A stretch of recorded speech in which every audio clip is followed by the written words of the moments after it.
నంద్యాల జిల్లా డోన్ పట్టణంలో తెలుగుదేశం పార్టీ కార్యాలయం నందు ఆ పార్టీ నాయకులు మీడియా ద్వారా ఆ పార్టీ నాయకులు వైసీపీ నాయకులు తెలుగుదేశం పార్టీ నాయకుడిపై వైసీపీ నాయకులు దాడి చేసి చంపాలనుకోవడం సరికాదు.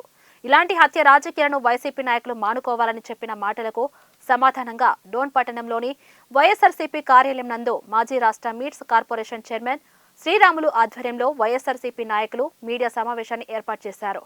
ఈ సమావేశంలో ఆయన మాట్లాడుతూ మున్సిపల్ వైస్ చైర్మన్ కోట్రికి హరికిషన్ రాజకీయ ఎదుగుదలను కోర్వలేకే వైసీపీ నాయకులు చంపాలని ప్రయత్నించారని తెలుగుదేశం పార్టీ నాయకులు అనడం సమంజసం కాదని, వైసీపీ పార్టీ అధికారంలో ఉన్నప్పుడే హరికిషన్ కు హోదా గౌరవం ఇచ్చి ప్రోత్సహించిన ఘనత రాష్ట్ర మాజీ ఆర్థిక శాఖ మంత్రి బుగ్గన రాజేంద్రనాథ్ రెడ్డికి దక్కుతుందని, ఆర్య వైశ్యుల కుటుంబాలతో బుగ్గన రాజేంద్రనాథ్ రెడ్డికి మంచి సాన్నిహిత్యం ఉందని తెలిపారు.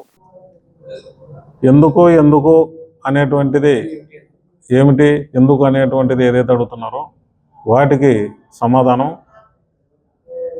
బయట 10 మందిలో జరుగుతున్నటువంటి విచారణ కానీ ఏదైతే అనుకుంటున్నారో ఇవి మీరు మీ కుటుంబ సభ్యులు 4 గోడల మధ్యన కూర్చొని మాట్లాడితే ఎందుకనేది మీకు సమాధానం అనేటువంటిది వస్తూ ఉంటుంది. తర్వాత రెండో విషయం ఏంటంటే, రాజకీయంగా ఎదుగుతుంటే ఓడ్చలేకంటే రాజకీయంగా యువతలో ఉన్నప్పుడు మా దగ్గర ఉన్నప్పుడే మీకు తగిన గౌరవం కానీ హోదా కానీ అన్ని రకాలుగా ఇవ్వడం జరిగింది.